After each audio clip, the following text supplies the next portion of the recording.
Bien, buenas tardes. Un placer ver este foro lleno de casi todos juristas, ¿vale? Juristas, yo diría que hasta de prestigio, porque si están aquí es porque quieren cambiar el mundo y conseguir una ciudadanía completa y compleja. Quiero, por lo tanto, felicitar a quienes están aquí. Muchos de ustedes se han quedado fuera, porque ya habíamos avisado de la importancia y bueno, de la oportunidad de esta conferencia en el día de hoy y de la persona que nos acompaña. Precisamente esta cátedra, la Cátedra Francisco Suárez de Derecho Humano y de Ciudadanía, lo que pretende hacer, vinculando las actividades con la madraza, es abrir conocimiento a la ciudadanía. Y en últimos años estamos teniendo muchísimas reformas legislativas que tienen que ver con el principio de igualdad. Y en este momento puntual estamos con un anteproyecto que prácticamente ya ha cerrado su trámite de audiencia pública y bueno, que va a tener un devenir que ya veremos cuál es, pero a veces los cambios legislativos, buenos y malos, a veces especialmente los buenos, no se consiguen de repente, sino con el empuje de mucha gente comprometida, de muchos juristas de prestigio comprometidos, de estos juristas críticos que pretenden hacer un mundo mejor y que desde el minuto que empiezan a estudiar Derecho hasta que continúan en su carrera siempre quieren aportar un granito de arena para cambiar y mejorar esta sociedad.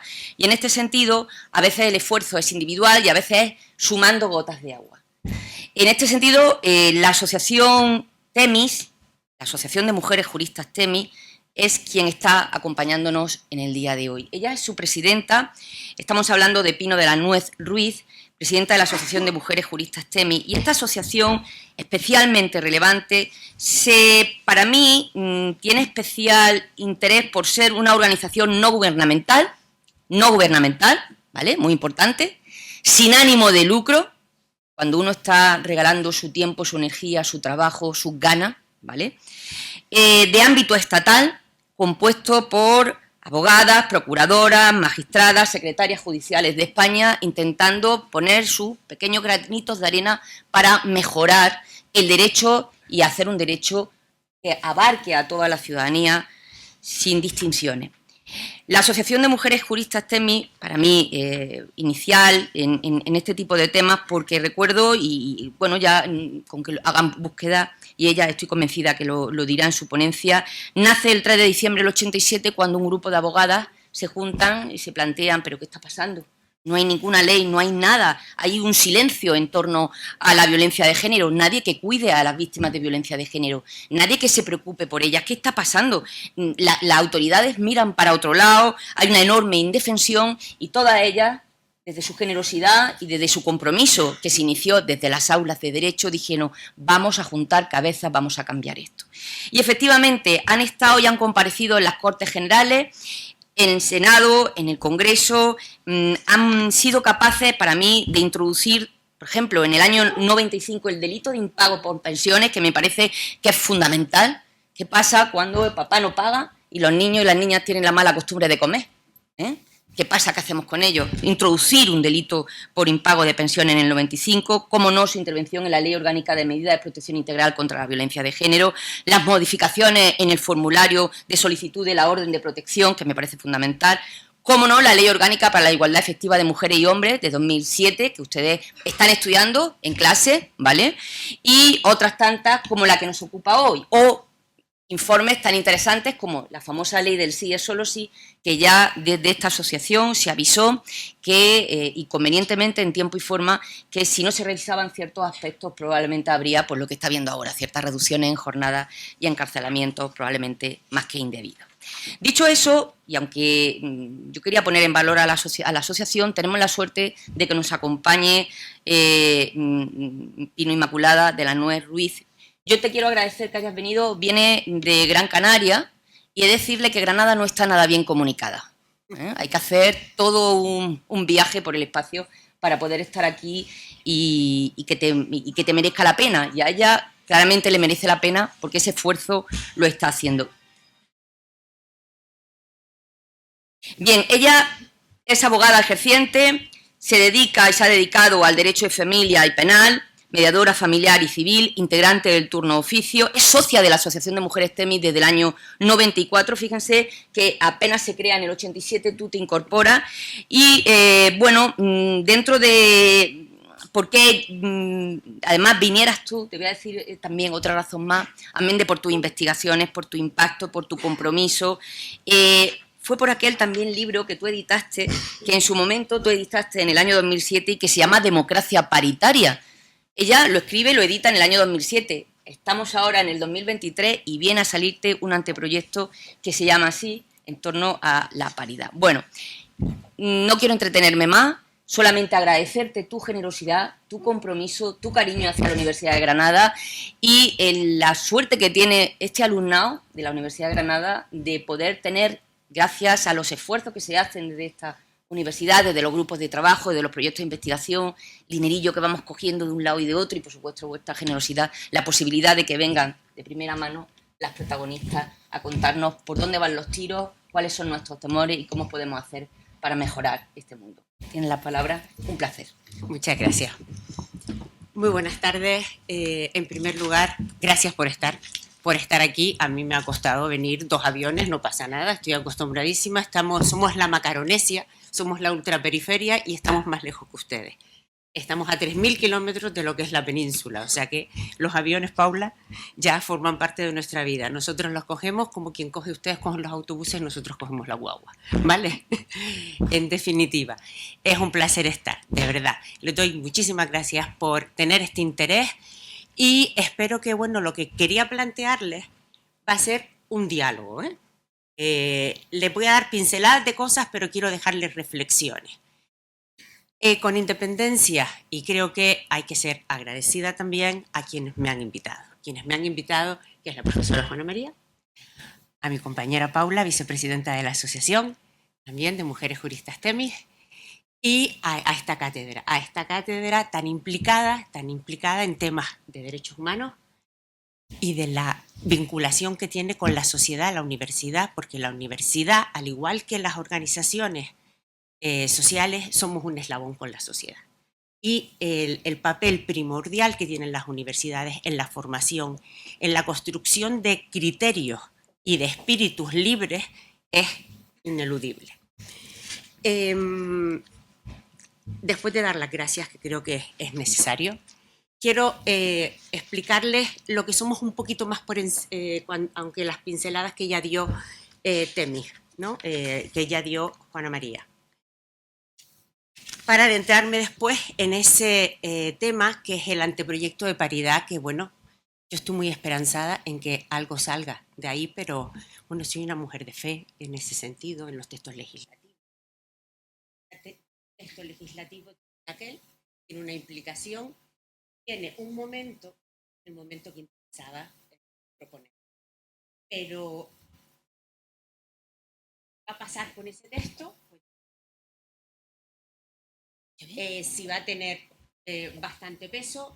Yo creo que ha bajado la intensidad, sí.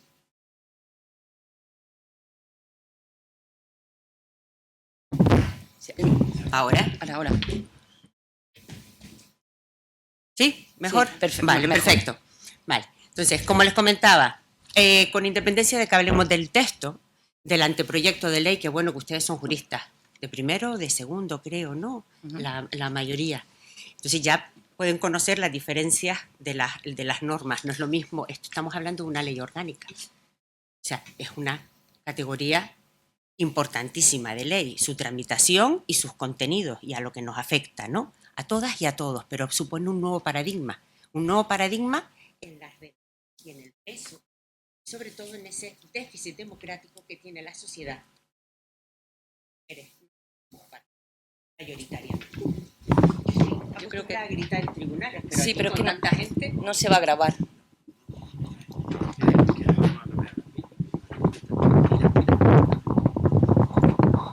Si hablas desde aquí, mientras tanto tú cambias. ¿Me lo puedo poner ahí? Ya está. Perfecto. Yo luego... Estupendo, yo me oigo, no sé, claro. Bueno, les decía, la profesora Juana María había hablado de un poquito de quiénes somos. Somos abogadas, somos juristas con perspectiva, abogadas, magistradas, hay profesoras universitarias, hay letradas de la Administración de Justicia que se denominan ahora porque nuestros estatutos tienen que ser reformados, ya la denominación de secretaria judicial ya es obsoleta, conformamos, o sea, se conforma la asociación, se funda en el año 87, tenemos todavía compañeras que son socias fundadoras y tenemos 35 años de existencia ya. Creo que nos avala un gran peso, no solamente por la antigüedad y la veteranía. Yo no me podía incorporar en ese momento porque, bueno, estaba recién, todavía estaba estudiando Derecho, o sea que es imposible que pudiera estar, pero desde luego si llego a conocerla antes, pues antes me hubiera incorporado, ¿no?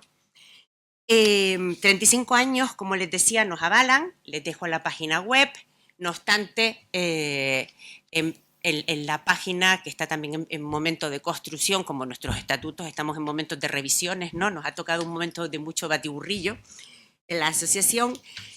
Verán pues los principios, los valores, las actividades que hacemos, a qué nos dedicamos mayoritariamente, en qué empleamos nuestro tiempo, ¿no? O sea, esta asociación lo que tiene como objetivo principal es promover la igualdad jurídica entre mujeres y hombres, luchar y proponer, hacer propuestas, modificaciones legislativas, en aquellas cuestiones en las cuales las mujeres no se encuentren, aquellos aspectos legales que a las mujeres, a los menores, a las menores y a la adolescencia nos afecte.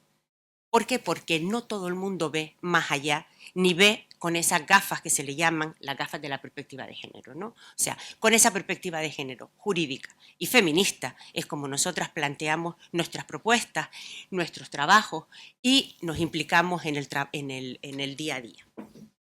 Objetivos, como les decía, en el desarrollo de estas actividades. La libertad y la igualdad son los principios y valores máximos sobre los que pesan nuestras acciones. La igualdad ante la ley sin que pueda prevalecer discriminación alguna. Siempre nos amparamos en nuestro texto fundamental, en nuestra Constitución, que es la que nos da el poder plantear cualquier cuestión. No se olviden de artículos tales como Estado Social Democrático de Derecho, artículo 14, igualdad, ¿vale? Artículo 9.2, que es el que obliga a los poderes públicos a remover todos los obstáculos para paliar las deficiencias y las disparidades. La protección judicial de los derechos. Objetivos, modificar normas jurídicas antidiscriminatorias. Modificar cualquier texto. Nuestro peso sí fue fundamental, cierto es, junto con otros colectivos, en la promulgación, en incidir en que lo que antes era un delito de abandono de familia, pues fuera considerado un delito diferente, como es el impago de pensiones. Pero estamos trabajando más allá, intentando que se considere también como violencia económica. Es una violencia de género y que no solamente sean las pensiones alimenticias, sino las pensiones compensatorias y que no solamente puedan acceder al fondo de garantía de aquellos del impago de pensiones en casos en los cuales los progenitores no abonen, porque como bien decía la profesora Juana María, los niños, las niñas y los recibos siguen pasando por el banco. Incuestionablemente, entonces eso es un delito, eso es una forma. No solamente es un delito, es una forma de violencia. Nuestro Tribunal Supremo ya sí lo ha avalado, pero nos falta que esté tipificado como una forma de violencia de género. El acceso, como les comentaba, cuando hay impagos, existe un fondo de garantía de impago de pensiones, que es el Estado el que puede anticipar el abono, ¿no?, de esas pensiones que están sin abonarse, pero por quien está obligado o obligada a su prestación. Pero ¿qué pasa? Que tiene unos condicionantes, es como un calvario. Si ya es un calvario la situación de violencia sufrida, el tener que plantear ante el fondo de garantía el de impago de pensiones, la solicitud, el cumplir los requisitos, el acortamiento que se da a los menores. ¿Por qué? Porque hasta los 26 años se da, pero no con posterioridad, aun cuando no seas independiente económicamente, y seas una persona vulnerable aún, pues no vas a tener derecho a ella. El importe de 100 euros, que es ínfimo. O sea, todos esos condicionantes ahora van a estar planteados en la reforma del otro proyecto de ley, que es el proyecto de ley de familia, ¿no? Que, como bien se comentaba antes, efectivamente estamos en un momento de una producción legislativa que es enorme y la sociedad a veces va cambiando más rápido que lo que son los textos legislativos y cuesta, aun cuando vayan los textos legislativos por detrás, pero cuesta adaptar en muchas cuestiones cuando son tan avanzados en algunos reclamos como lo son, por ejemplo, la ley de garantía, de garantía sexual, la ley 12/2022, ¿no? O sea, esa ley supone un nuevo paradigma igualmente, un nuevo paradigma de reparación, primero de prevención, segundo de reparación y el último apartado es el de punición, no el menos importante, pero sí el que más ha salido a la palestra por lo sensacionalista de lo que está aconteciendo y porque un apartado que es importantísimo, que es el de los tipos penales, los tiempos que tengan que entenderse, las conductas al haberse unificado ambos delitos, el planteamiento de si se consideran agravantes, no agravantes, que se entiende tras el Convenio de Estambul con el concepto de consentimiento, porque es como bien decía antes, es un nuevo escenario de entender lo que son las relaciones sexuales y entender lo que son los delitos sexuales y los delitos contra la libertad sexual, mayoritariamente afectadas, porque las estadísticas están ahí, las mujeres, que son las mayores víctimas, y los menores. Otras actividades que hacemos, prestamos asesoría jurídica gratuita a mujeres. Nuestra sede de Madrid, voluntariamente, las compañeras prestan asesoría jurídica, orientan sobre dudas que se tienen y se informa sobre derechos a las mujeres, a las usuarias que acuden. En colaboración también con la Concejalía de la Mujer de A Coruña y con servicios municipales de la Mancomunidad de Madrid.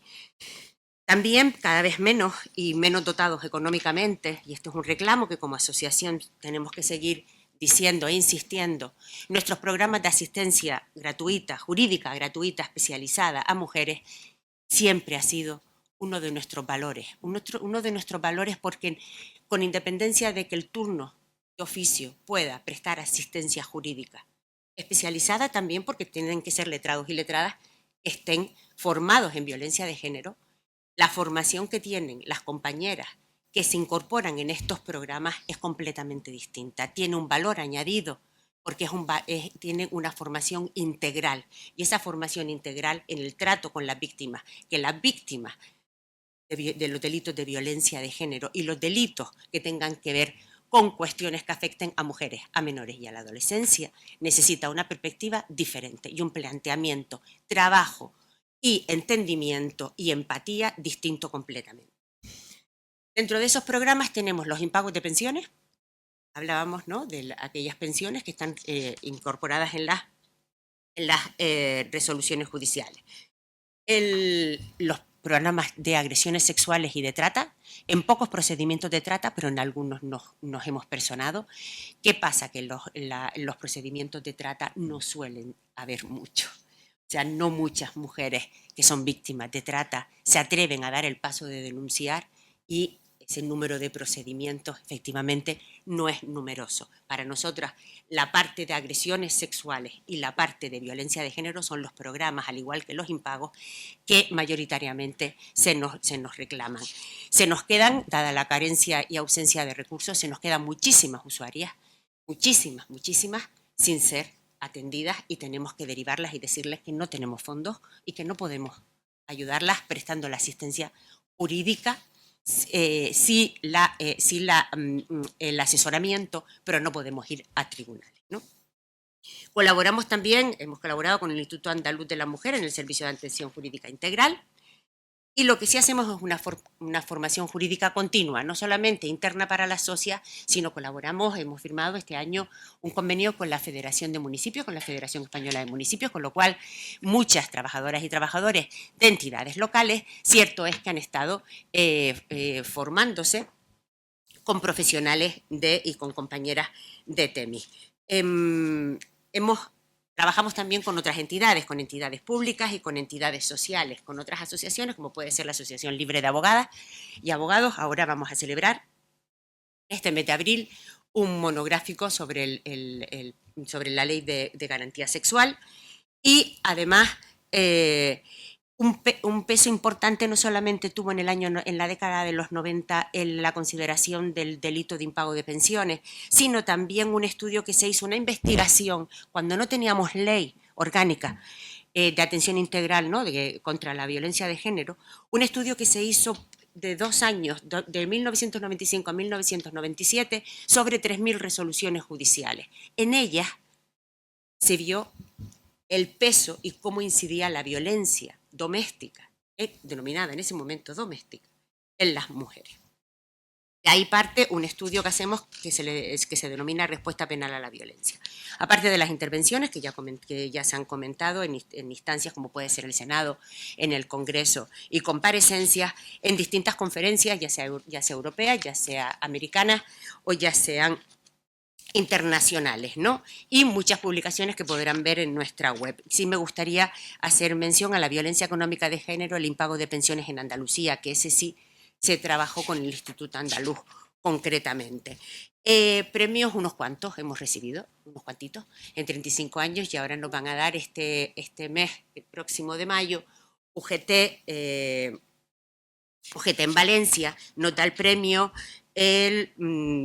por la lucha, el papel, me gusta leerlo porque es que yo creo que hay que reconocerlo, los avances en igualdad, por el compromiso en la lucha contra la violencia de género y la defensa de la igualdad de mujeres y hombres, promover la igualdad jurídica y defender siempre a las mujeres.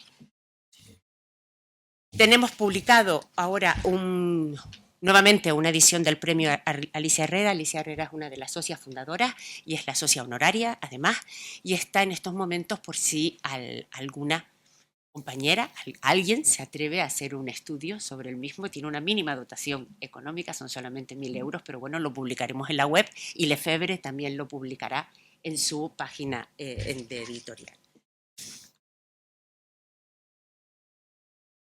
Antes de entrar en el anteproyecto, sí me gustaría decir cómo surge en España este concepto de paridad, porque claro, el anteproyecto se denomina Anteproyecto de Ley de Representación Paritaria de Mujeres y Hombres en órganos de dirección. En órganos de dirección, o sea, habla tal cual de esos estamentos, cuando tiene como antecedentes la Ley Orgánica 3/2007 de igualdad efectiva entre mujeres y hombres, que esa sí que hizo un avance muchísimo mayor que este anteproyecto, en mi opinión, y que desde luego sí que abarca todos los campos, porque abarca a las administraciones, porque diferencia la esfera pública de la esfera privada, desde ese momento en el cual las mujeres tienen que estar presentes en todos los espacios. ¿Por qué hablo del cuándo surge en España este concepto? Este concepto de paridad surge, y como dice Julia Sevilla, ¿no?, o la profesora Ángela Sierra en ese libro que has comentado, lo decía, surge en España en la década de los 80. Ya ha llovido, hace tiempo de esto. Pero es que Naciones Unidas y la Unión Europea ya estaban trabajando desde el marco antidiscriminatorio del derecho a la igualdad formal, pero no desde el marco de la igualdad real, porque son conceptos completamente distintos. Es en la Cumbre de Atenas, en 1992, cuando se define claramente lo que es paridad. Paridad se configura este concepto y se dice, si las mujeres son el 50% de la sociedad, son la mitad de la inteligencia y de las capacidades potenciales de la humanidad, su infrarrepresentación constituirá un déficit para el conjunto de la sociedad. Reclamar un reparto equilibrado de poderes, una participación equilibrada, ojo con los términos, equilibrada entre hombres y mujeres en la toma de decisiones, puede generar ideas, valores, comportamientos diferentes que surjan y que vayan en la dirección de un mundo más justo y equilibrado. Sigo leyendo la Declaración de Atenas. La interpretación, la infrarrepresentación, de las mujeres en los puestos de decisión impide asumir plenamente los criterios y las necesidades de la sociedad y proclama de nuevo este reparto equilibrado de los poderes públicos y políticos entre mujeres y hombres. Es la Unión Interparlamentaria en el año 97 y la Cuarta Conferencia Interministerial Europea, celebrada igualmente en Estambul, llama la atención que vuelva a ser la ciudad de Estambul, al igual que en el Convenio de Estambul, la que hace una declaración de igualdad entre mujeres y hombres.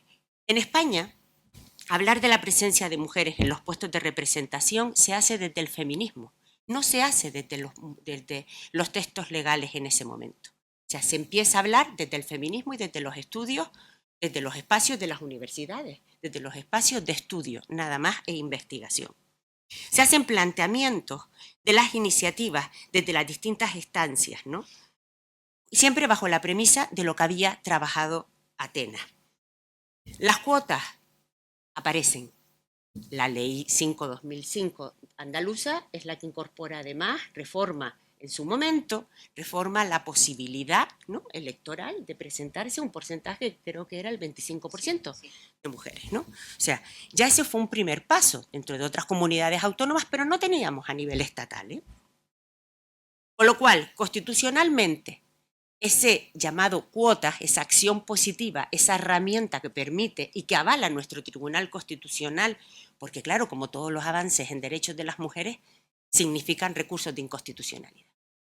Eso significa siempre planteamientos al Constitucional, pero el Tribunal Constitucional sí tiene pacífica jurisprudencia, ¿vale?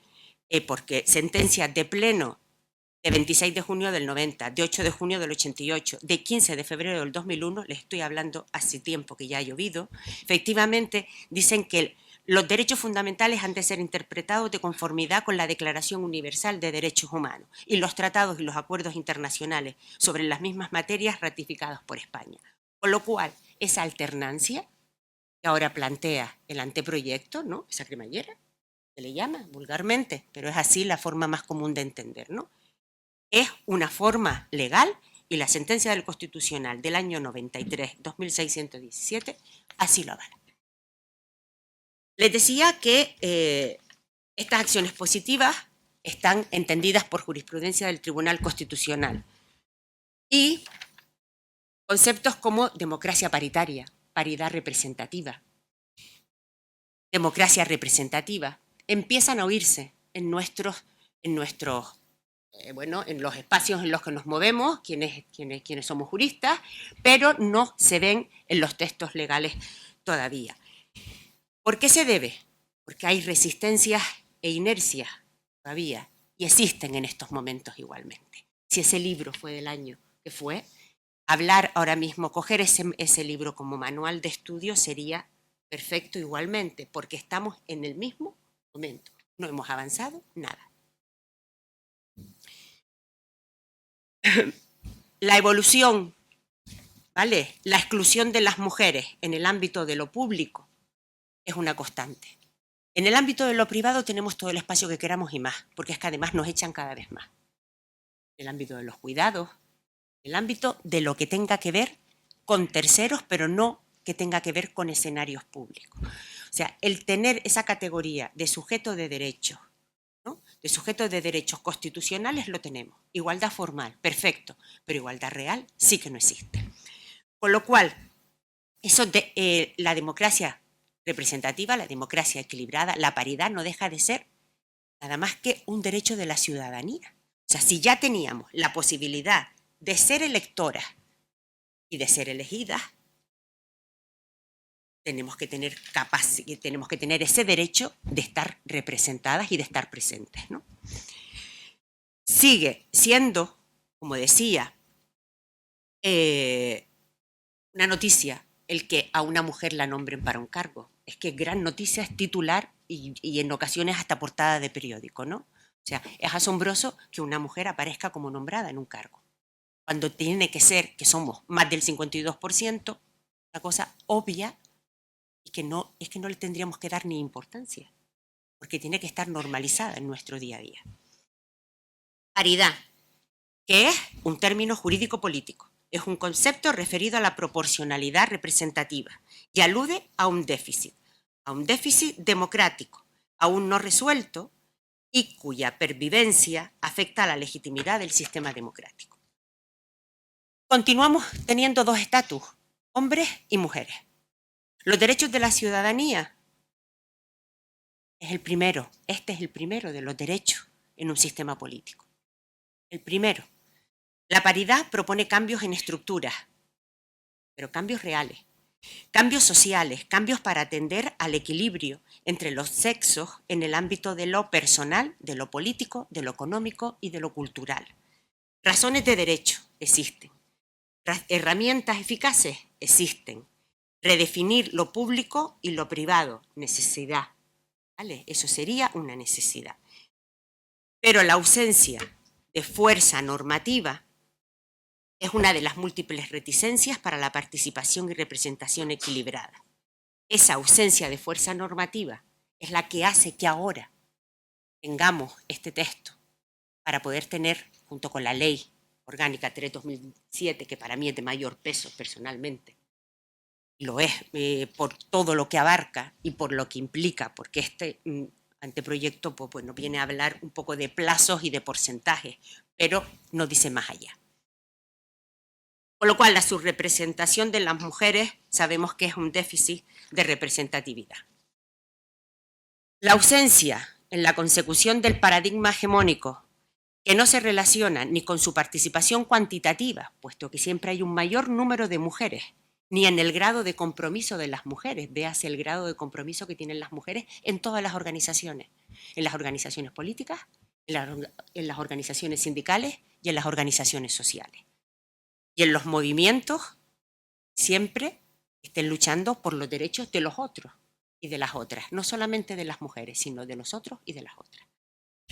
La evolución es un sistema del deterioro democrático, es un síntoma del deterioro democrático, ¿vale? Las mujeres somos mayoría social y la paridad se tiene que asentar sobre unas reglas mínimas de procedimiento aplicado a todos los niveles representativos y aplicando ese principio de igualdad. Las acciones positivas van en esa dirección de una mayor participación, de una mayor presencia de las mujeres que afecta a todas las estructuras del Estado, a todas las estructuras de la administración. Y en este anteproyecto se ve cómo afecta desde el Consejo de Ministros y Ministras a las vicepresidencias, a las secretarías de Estado y obliga mínimamente a aquellas organizaciones empresariales, puesto que les sigue dando, si la Ley Orgánica 3/2007 dio un plazo de 8 años para que adaptaran, ¿no? Para que incorporaran mujeres a sus consejos de administración, ha llovido y todavía no las han incorporado. Y ahora les vuelve a dar otro buen plazo. Con lo cual, parece ser que es una asignatura que tampoco nos vamos a meter con las organizaciones empresariales mucho, ¿no?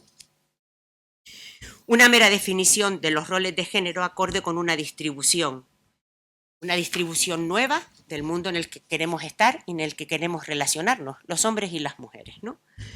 En definitiva, viene a ser, que creo que están dando este aspecto ahora en clase, ¿no? La Agenda 2030 de Naciones Unidas, ¿no? Este objetivo 5, que es el de la igualdad de género, que es lograr la igualdad entre los géneros y empoderar a todas las mujeres y a las niñas. La igualdad de género no solo es un derecho humano fundamental, sino que es uno de los fundamentos esenciales para construir un mundo pacífico, próspero y sostenible. Somos testigos, ¿no? De que los avances en las últimas décadas han habido, pero las mujeres y las niñas de todo el mundo siguen sin experimentar una igualdad en derecho real, ¿no? Las mujeres siguen careciendo de una representación igualitaria en la vida en todas las esferas y siguen siendo sujetas de discriminación. Conceptos distintos, igualdad y equidad. O sea, partiendo no solamente de paridad, equilibrio, democracia paritaria, democracia representativa, todo lo que queramos hablar. La igualdad de género es una meta a alcanzar que parte de la premisa de que todas las personas deben ser iguales en derechos y oportunidades. La equidad va más allá.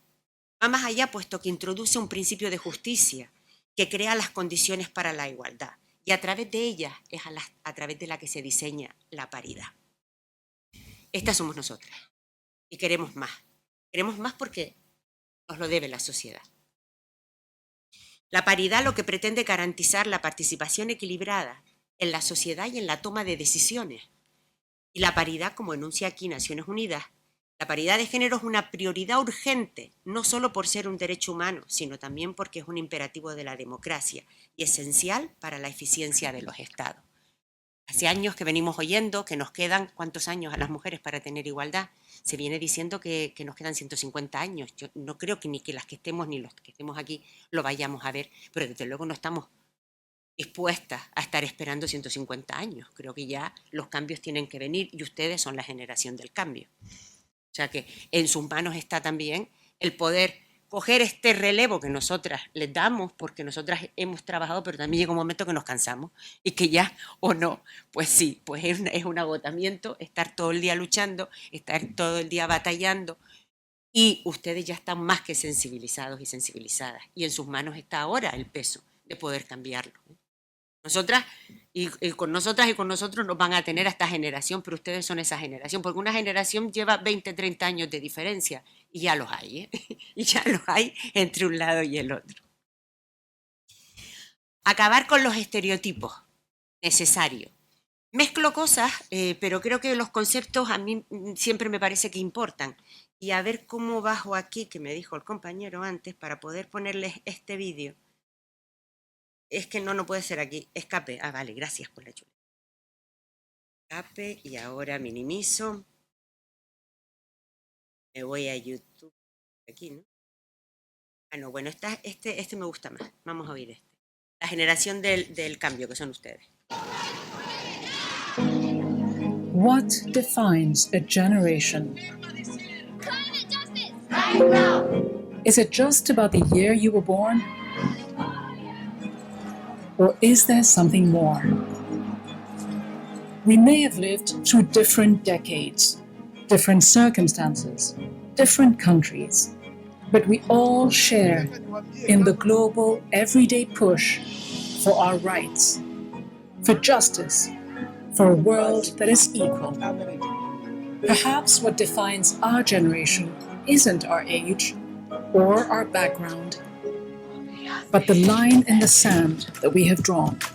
We take to the streets to speak out against discrimination, and we work tirelessly behind the scenes. We stand up for peace. We are fed up with the war and economic justice. We start with a statement and watch it become a movement. We have come a long way, but the fight isn't over, and our rights are still under assault. It is time to take action. Let us be the wake-up call the world needs. The eyes of all future generations are upon you. Be the first, the youngest, the best, and then make sure no one is left behind. When someone tries to silence you, raise up your voice. Let us wage a global struggle. Change everything, or change just one thing. As long as you do something, whether you're new to changing the world or have been in the fight for a long time. Each knows exactly why we are here. We're all together, united, for gender equality. And the future we create for women and girls is up to all of us.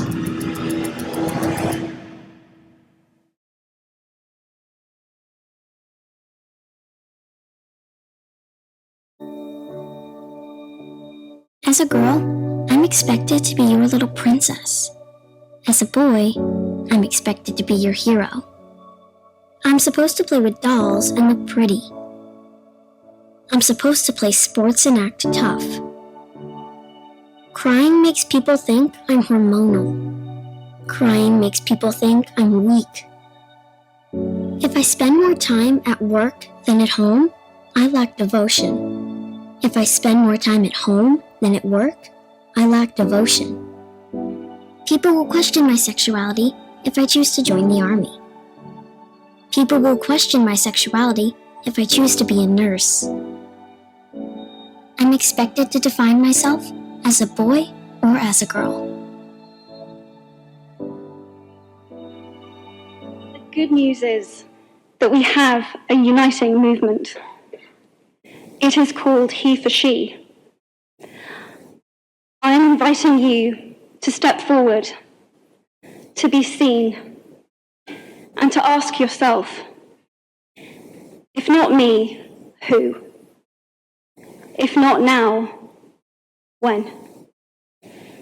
Thank you very, very much.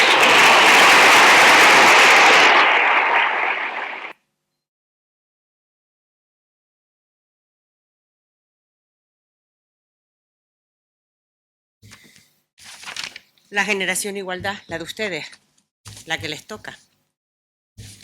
Y por los derechos de las mujeres y por un mundo igualitario, como dice el Naciones Unidas, ¿no? Pero debemos acabar con estos estereotipos, porque si estos estereotipos y la asignación de roles continúa, por muchos textos legales que tengamos, los cambios no van a ser posibles.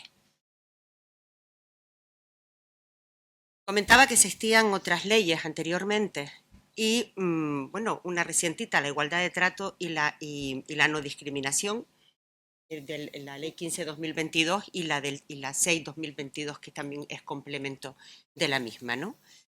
Pero este anteproyecto, el que nos trae hoy aquí, el de Ley Orgánica de Representación Paritaria de Mujeres y Hombres en órganos de decisión, lo que hace es aludir a esa competencia exclusiva que tiene el Estado, según la Constitución, el artículo 149, de garantizar la igualdad de todos los españoles en el ejercicio de los derechos constitucionales y en el cumplimiento de los deberes constitucionales. Afecta a la legislación mercantil, a las bases de ordenación del crédito, a la banca, seguros, a las bases, a la coordinación de la planificación general de la actividad económica y a las bases del régimen jurídico de las administraciones públicas. Es un texto pequeño, si lo quieren ver, consta de pocos capítulos y disposiciones. He hecho un mínimo resumen. El capítulo primero lo que hace es modificar la ley electoral. No, por supuesto, este es anteproyecto, después tendrá que pasar por proyecto de ley y después será, ¿no?, ley orgánica y entrará en vigor pues, al día siguiente de su publicación. Pero siempre existen después otras disposiciones que dicen que algunos apartados, ¿no?, en esas disposiciones adicionales o transitorias o finales, en las cuales pues, pongan que efectivamente entrarán en vigor muchísimo más tarde. Para estas elecciones no las vamos a tener, no vamos a tener las listas cremalleras para allá ni para mayo, ni tampoco las tendremos, no sabemos si es que a lo mejor las tenemos, las listas cremalleras para las elecciones generales. Pudiera ser, porque es un interés. Entonces, aquí ya entran más allá y aquí dan un avance. Un avance, y este es un paso importante, tiene peso. Tiene peso el que se hable de democracia paritaria. ¿Por qué? Porque no se habla de un 40, de un 60. No se habla de que no haya esa representación tan pequeña, ¿no?, sino que sea paritaria. Pero claro, régimen electoral solamente, ¿eh? Modifica también la ley del gobierno, en el cual las vicepresidencias y los ministerios, aquí sí que se habla de presencia equilibrada. Entiendan cómo los conceptos importan y cómo, según estén redactadas las leyes y los verbos. ¿Por qué? Porque en la ley del 2007 hablaba que el gobierno procurará, las administraciones procurarán. Procurar no es garantizar. Procurar, ¿qué reclamo tiene? Claro, se intentará, pero es que dicen varias veces procurará. Modificación de la ley de régimen del sector público. Se garantizará otra vez volvemos al principio de presencia equilibrada en órganos superiores y directivos del sector público institucional. Se nombrará atendiendo al principio de representación y se nombrarán atendiendo a ese principio no más del 60 ni menos del 40 en cada departamento ministerial. Pero va más allá. En los nombramientos del sector público institucional y de los órganos colegiados que existan, también tendrá que regir este mismo principio. Se transponen directivas, hablábamos antes en el camino, que cierto es que muchos de los cambios, tanto la ley 3-2007 supuso la transposición de directivas europeas, ustedes conocen la diferencia que hay en ese derecho supranacional, ¿no? Que es el derecho de la Unión Europea, desde que España se incorpora a la misma, y que efectivamente las directivas tienen un plazo de transposición de obligado cumplimiento. Además, los reglamentos son ipso facto, pero las directivas tienen que transponerse al derecho, ¿no? A los textos. Y aún les quedaba, pero han corrido para presentar este anteproyecto. Pero cierto es que les quedaba todavía hasta el 2014, ¿no? Hasta el 2024, perdón, para poder plantearlo. Se transpone esta directiva el año 2020, de 23 de noviembre, el 22, recientita, relativa a un mejor equilibrio de género entre los administradores de las sociedades cotizadas y las medidas conexas. Se modifica el texto de las sociedades de capital, vuelven a contemplar las sociedades de capital. Antes hablaba de aquellas, en la ley 2007 se comentaba las sociedades que cotizan en bolsa, ¿no? Las que estaban en el IBEX y demás. La mayor presencia de mujeres, se les daba 8 años para que las mujeres formaran parte de los consejos de administración, pero aquí lo que se dice es que deberán asegurar, volvamos otra vez a los términos de los verbos, como mínimo un 40% del sexo menos representado, igualmente que la alta dirección tenga la misma composición, detallando en la memoria anual que tienen que hacer el cumplimiento de ese principio, los motivos y las medidas. Y explicar el por qué no han podido hacer y llevar a cabo esas mismas medidas, porque a veces existen razones de peso, según se comenta en el mismo texto.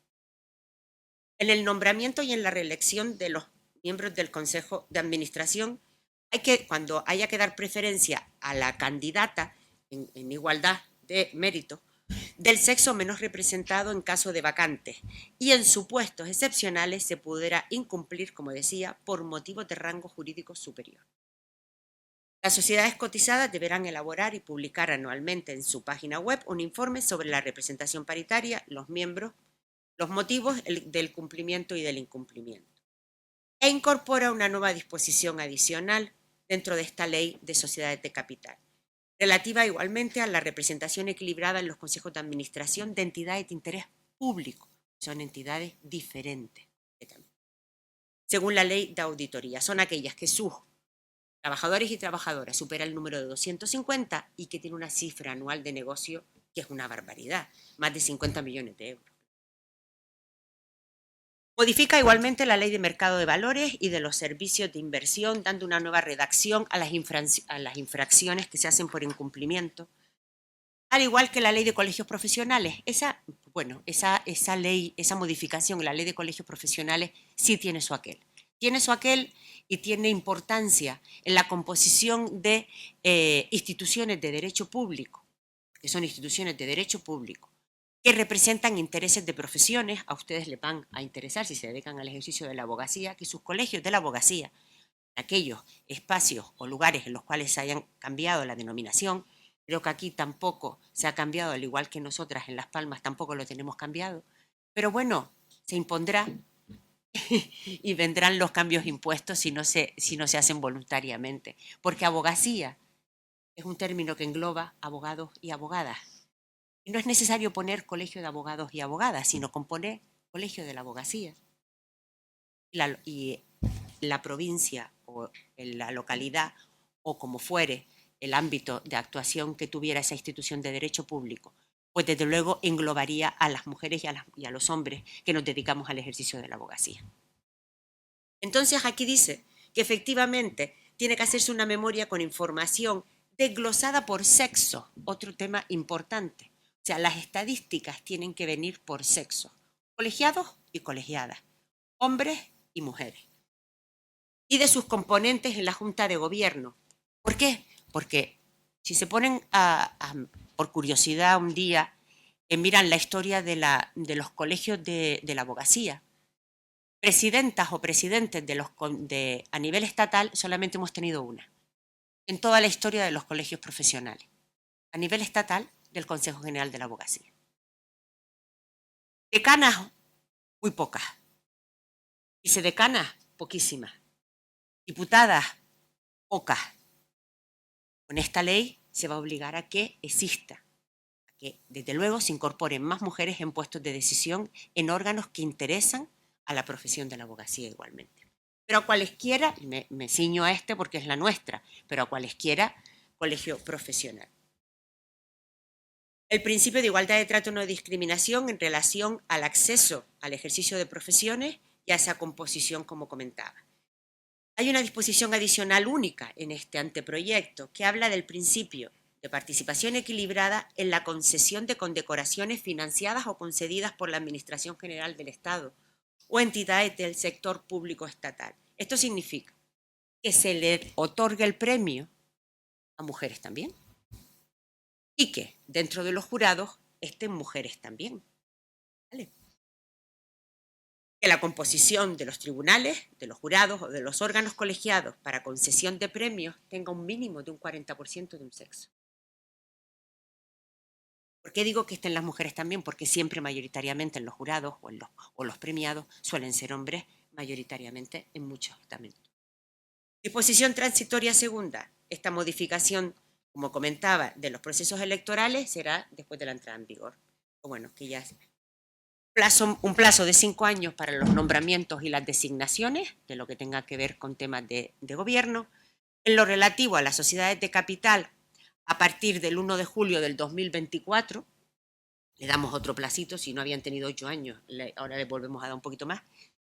En el 30 de junio del 26 a los colegios profesionales y gradualmente, debiendo alcanzar el porcentaje del 40% del sexo menos representado, a la ley de sociedades de capital. Con todo ello, lo que mayoritariamente, o lo que he pretendido decirles a lo largo de la hora hablando, es que los derechos de las mujeres siempre van a estar en riesgo. Les voy a plantear después 2 reflexiones, pero antes sí quiero nombrar, porque a las mujeres hay que nombrarlas. Y son frases muy recientes.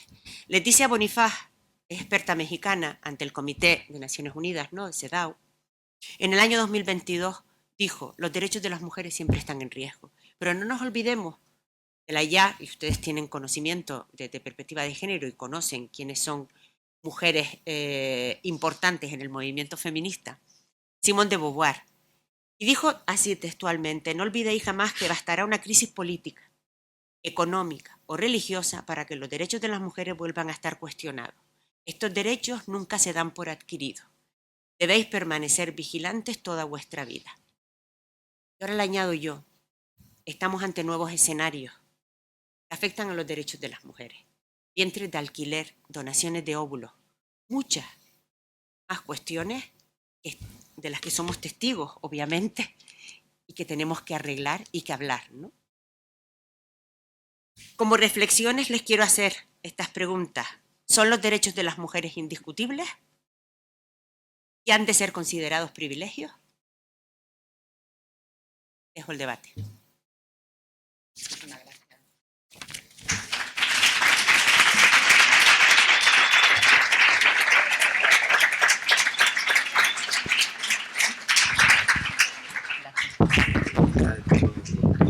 Gracias por estar pendiente. Gracias. Bien, bueno, Pino, agradecerte tu magnífica intervención. Yo creo que has pincelado pues un panorama que viene de atrás y los riesgos que tenemos ahora, con lo cual es el momento de que las personas que estamos aquí, las y los juristas pensantes que estamos aquí, le demos una vueltita y hagamos alguna reflexión o alguna cuestión, alguna pregunta. Así que tienen la palabra cuando quieran.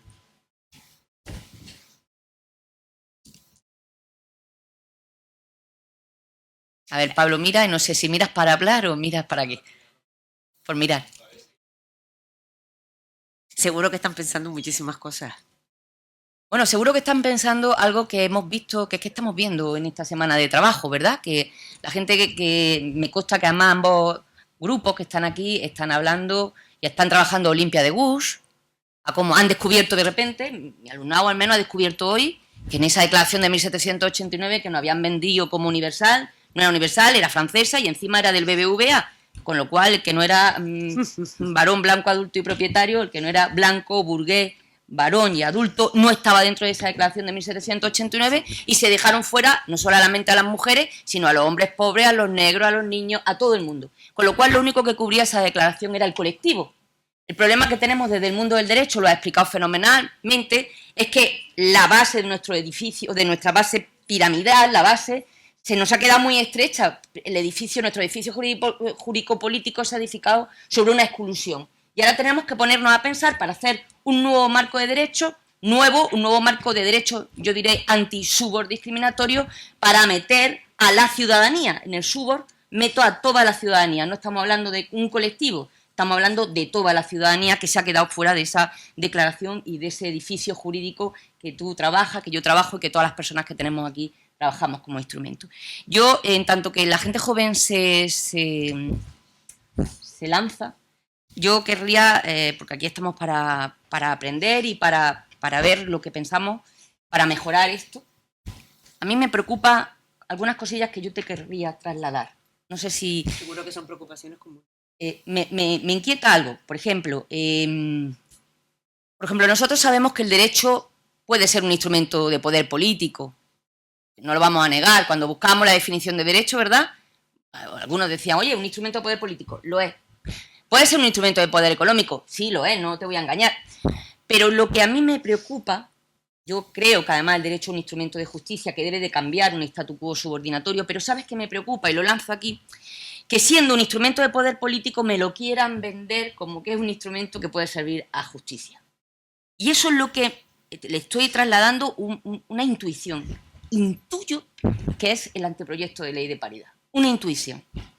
Porque cuando peino y pienso cuándo sale, cómo se tramita como un real decreto de manera urgente, como si aquello no fuera ya absolutamente previsto de hace tanto tiempo. Esa ley orgánica del 2007 que ustedes lo han estudiado en constitucional, es de obligado cumplimiento, ¿no? Las leyes orgánicas no son de obligado cumplimiento, son vinculantes, son de obligado cumplimiento. Para colmo, esa ley de igualdad, que nosotros ya vamos a empezar a trabajar en clase, fue unánimemente aprobada por todas las fuerzas políticas. Vamos a hacer cosas, vamos a trabajar. En estos momentos no lo sería. En este momento no lo sería.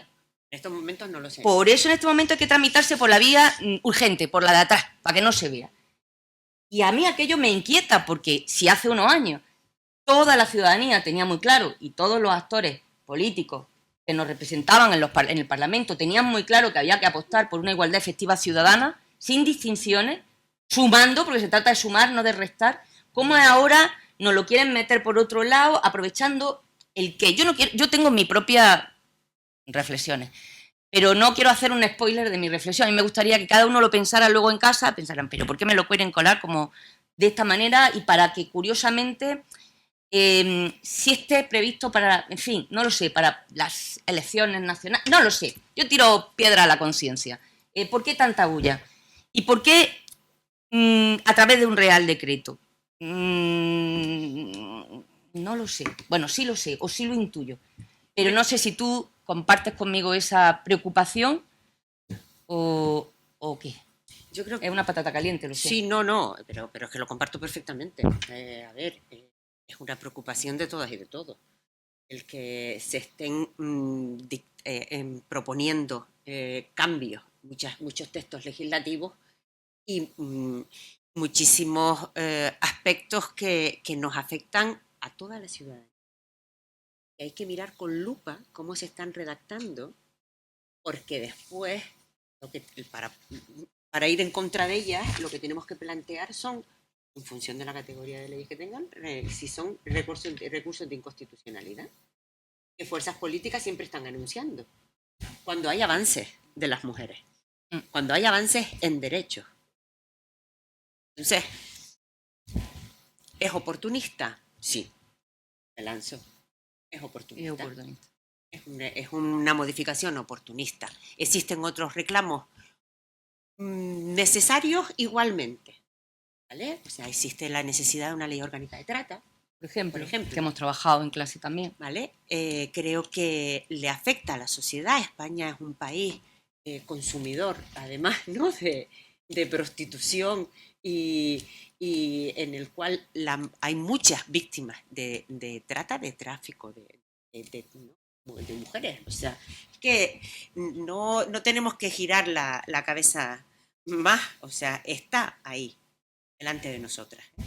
Entonces, no interesa. El texto ya casi. ¿Saldrá antes de fin de año? No lo sé.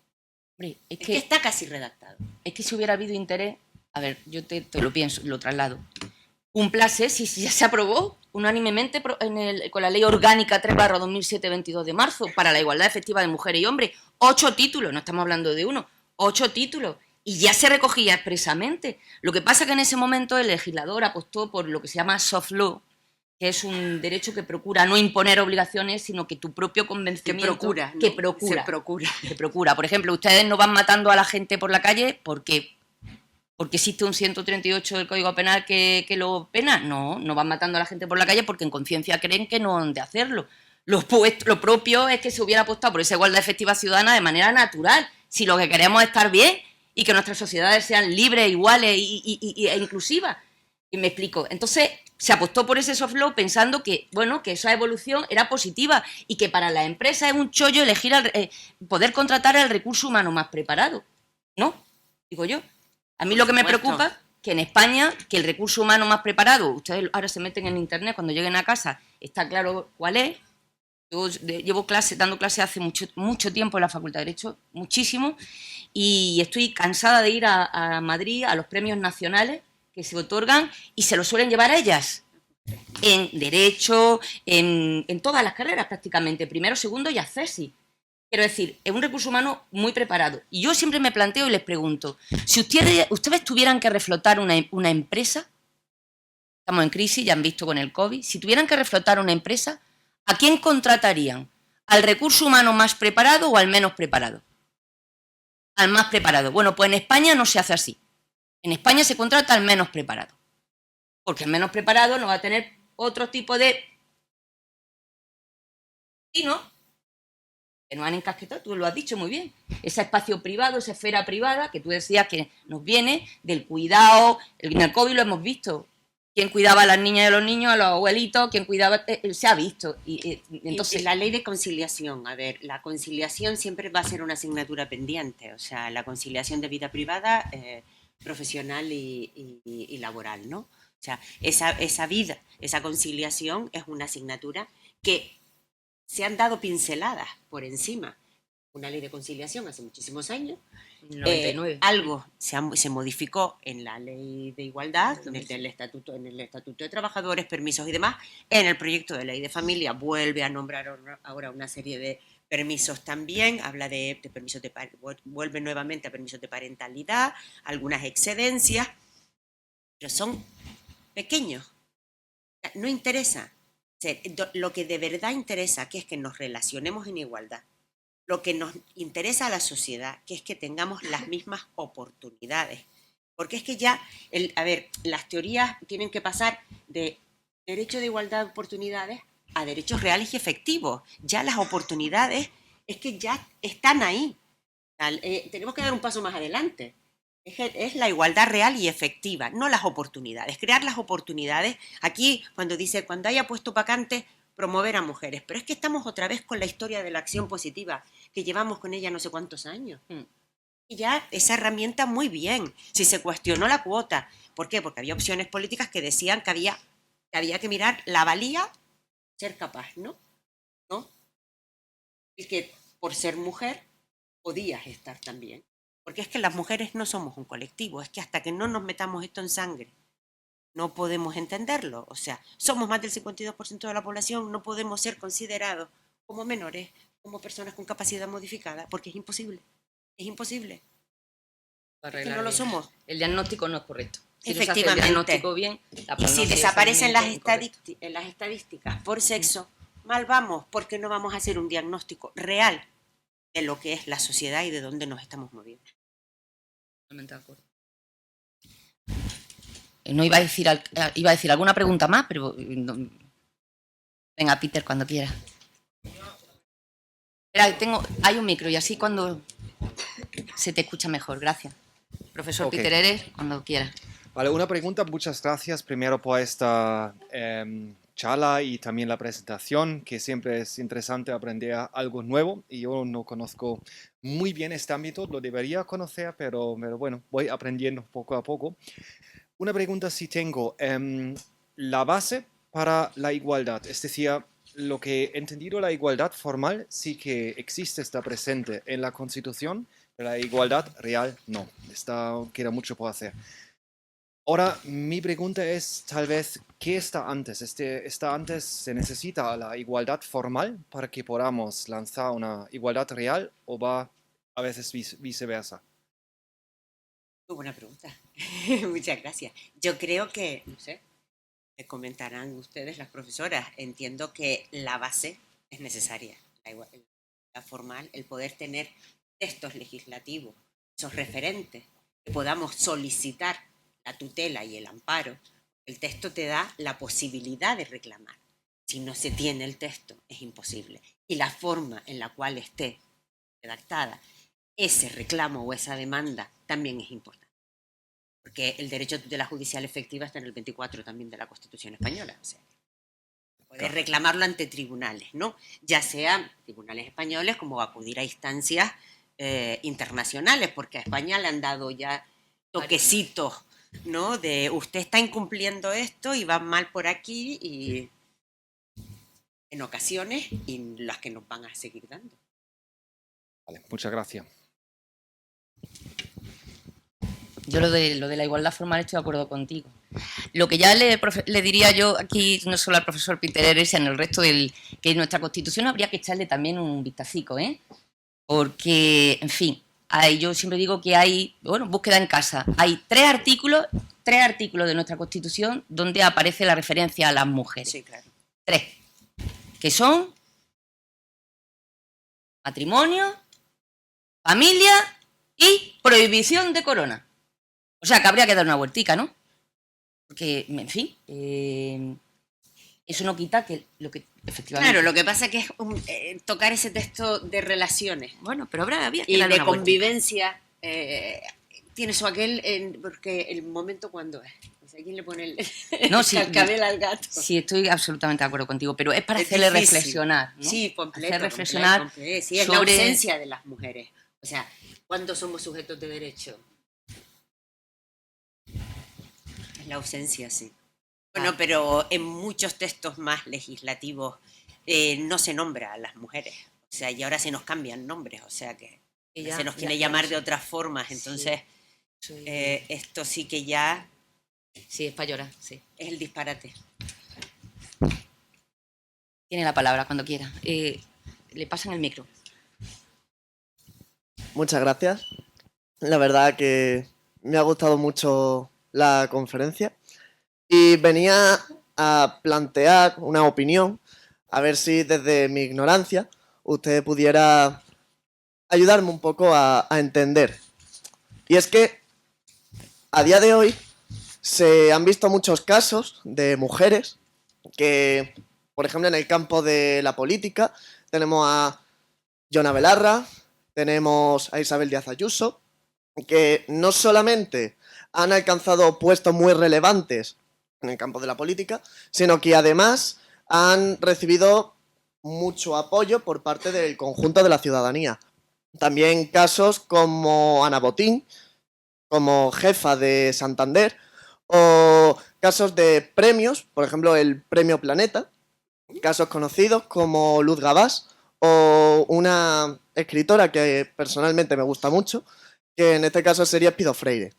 Entonces, no termino de entender que a día de hoy, habiendo en esos puestos, habiendo las mujeres conquistado esos puestos tan importantes, sea necesario una ley como esta de paridad.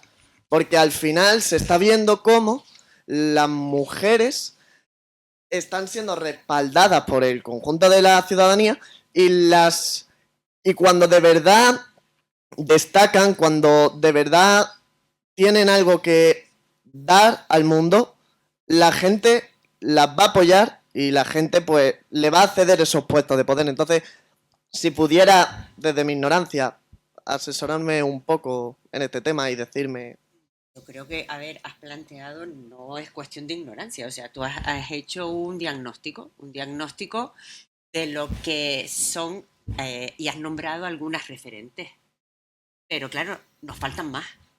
Pero es que las mujeres no están en los textos, entonces habrá que empezar a redefinir hasta la no presencia de las mujeres en los textos, porque la mujer ha estado presente siempre, en historia, en ciencia, en cultura, en derecho, en todas las áreas. El tema es que siempre han brillado o se les ha nombrado a ellos, más que a nosotras. Eso es, no es una hipótesis a trabajar, sino es una realidad constatable. ¿Vale? Que tú digas que por qué tenemos que seguir reclamando o por qué se tiene que imponer en un texto. Creo que lo que no tiene, como bien antes comentaba el profesor, ¿no? Lo que no tiene una constatación o no hay una constancia o una redacción en un texto legislativo para poder pedir que en caso de ausencia, aplíquese tal artículo porque yo tengo derecho a estar aquí. El que antes comentaba, las mujeres todavía sigue siendo una noticia el que sean nombradas para un cargo. Si te digo mujeres presidentas de gobierno a nivel internacional, o te digo mujeres que sean presidentas del Constitucional, ha habido una. Presidentas de sala. Estoy hablando de derecho, ¿vale? Presidentas de sala. Catedrático en la Universidad. La Universidad de Granada. O rectora, una durante 5 siglos. Rectora. Que claro, cierto es lo que tú dices, que la sociedad le apoya. Muy bien, faltaría más. Lo que asombraría es que después de tantos años de lucha del movimiento feminista, que somos, yo creo que un movimiento social, ¿no? Antiguo, importante, de peso, diverso, sí, distintos planteamientos, pero respetuosos. Desde donde tenemos que empezar a hablar, desde el respeto y de entendernos porque somos distintas. Muchos planteamientos y en muchas opiniones. Pero sin obviar que las mujeres necesitan ser nombradas. Lo que no se nombra no existe. Lo que no se visibiliza no está. El lenguaje inclusivo, no solo que se incorpore el término mujer, sino que el lenguaje sea inclusivo para que se visibilice y que ya no nos duela el oído, porque a mí me duele el oído cuando oigo en masculino o cuando leo en masculino. Antes mismo vio ella firmar y el texto aparece en masculino y yo tengo la deformación de poner la barra y la firmo.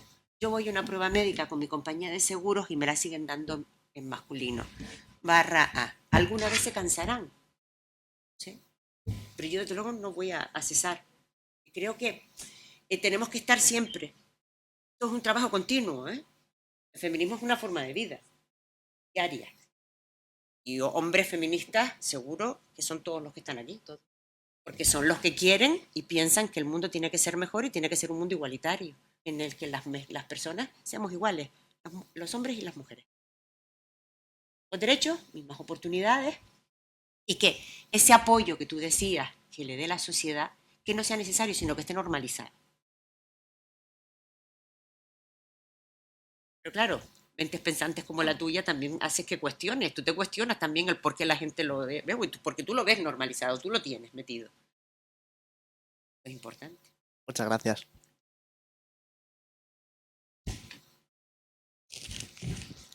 No sé si hay alguna intervención más. Bueno, pues si no hay ninguna más, pues vamos a cerrar, a clausurar este acto. Agradecerte, Pino, de verdad, tu compromiso, tu cariño con nosotras y con nosotros, el venir aquí a la Universidad de Granada, regalarnos tu talento. Aunque tú digas que son 2 aviones, sabemos cuáles son los aviones y el regreso y lo que tenemos que hacer. Esto es impagable, así que la única manera que tenemos que pagarte es tu generosidad a todos los niveles, con un aplauso que sale del corazón y que...